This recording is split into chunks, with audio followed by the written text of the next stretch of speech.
কবিতার রান্নাঘরে স্বাগত সবাইকে। রথযাত্রা খাজা, রথযাত্রা উপলক্ষে খাজা। তো আমার রেসিপিটা আপনাদের যদি ভালো লেগে থাকে তাহলে লাইক, শেয়ার, কমেন্ট করে আমার পাশে থাকবেন। কড়া ঘি দিয়ে দিচ্ছি, ময়দা দিয়েছি এখানে 500 গ্রাম, সামান্য একটু খাবার ছোটা। ঘিটার সাথে ময়দাটা মেলাও ভালো করে।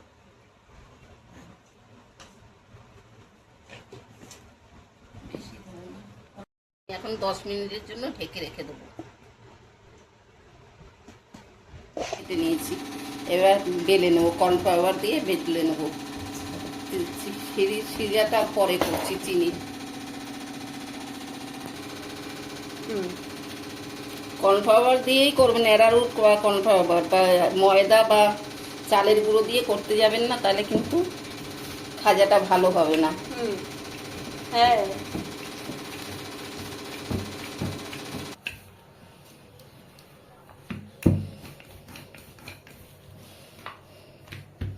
খুব পাতলাও বেলবো না, খুব মোটাও বেলবো না। কাজে গেছে বলো আমার। হ্যাঁ ঠিক আছে, তোমরা টিভি দেখো, আমি আর পরে ফোন করবো। হ্যাঁ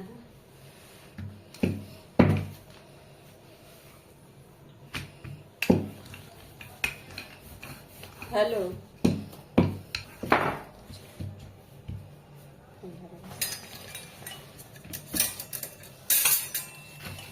লাগিয়ে তারপর আবার কর্নফ্লাওয়ার ছড়িয়ে দেবো।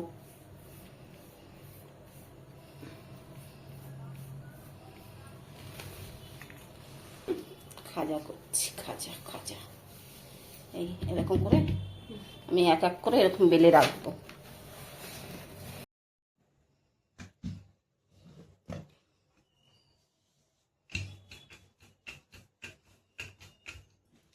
রথের মেলা খাজা হবে না সেটা হয় বাঙালির ঘরে। জিলিপি আর পাঁপড় ভাজা,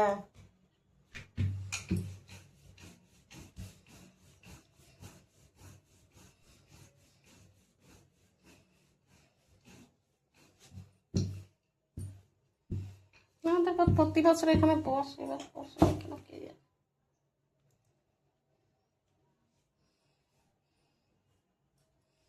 এই তেলটা দিলে কি হবে, পাপড়িগুলো একদম সুন্দর ছাড়বে, খুব সুন্দর ভাজার সময় ছেড়ে ছেড়ে যাবে।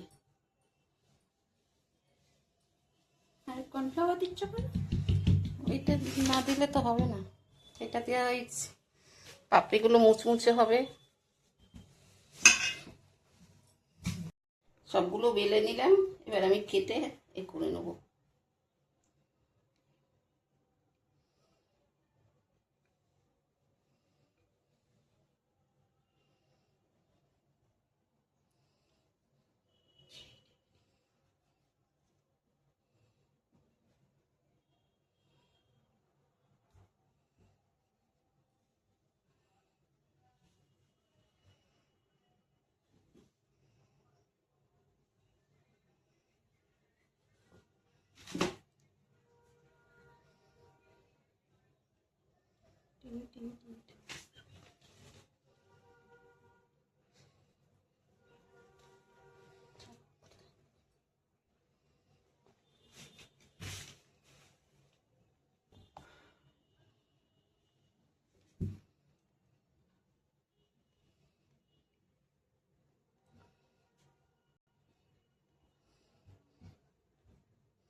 করবো না, তাহলে খাজাটা ভাজা ভালো হবে না।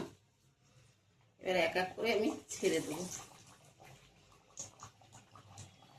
দুটো করেই দিই।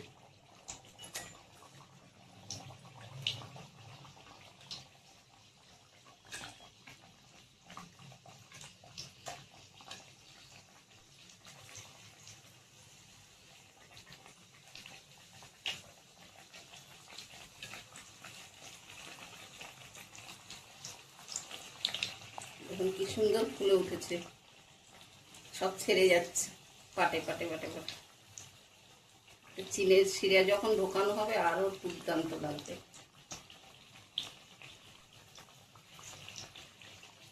ফুলেছে দেখেছো কি সুন্দর।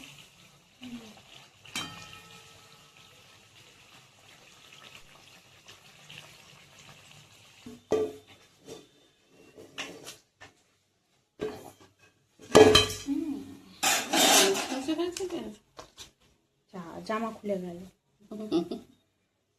এক এক করে আমি এরকম করে সব কটা ভেজে নেব।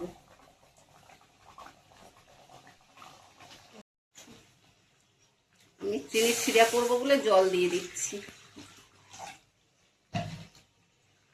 এই কাপে 4 কাপ আমি এই 4 বাটি ময়দা নিয়েছি, এই বাটি 2 বাটি আমি চিনি দেবো, 2 বাটি চিনি দেবো।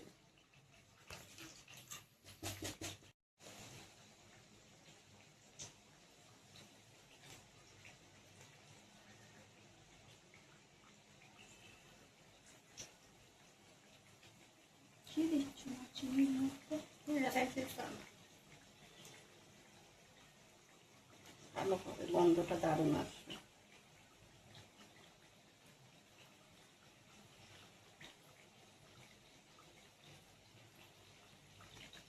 ভাজাগুলো আমার কত সুন্দর হয়েছে, মুচমুচে। এবার চিনি, এই দেখুন চিনির শিরাটা এরকম করে করবেন, বেশি আঠালোও না, এই যে আঙুলে করে এরকম করে দেখবেন। চিনির শিরা হয়ে গেছে, আমি এই গজার মধ্যে দিয়ে দেবো ছড়িয়ে। এখন সরিয়ে দিতে হবে। তারপরে আমি চিনির শিরাগুলো দিয়ে দেবো।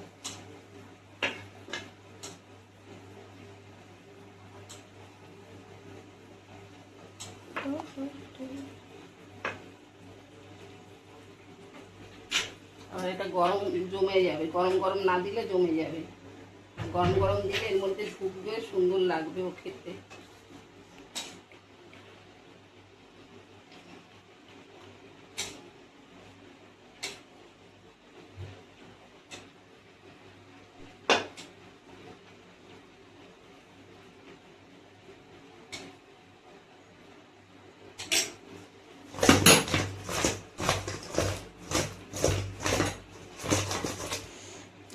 সেন্ট পেয়েছি।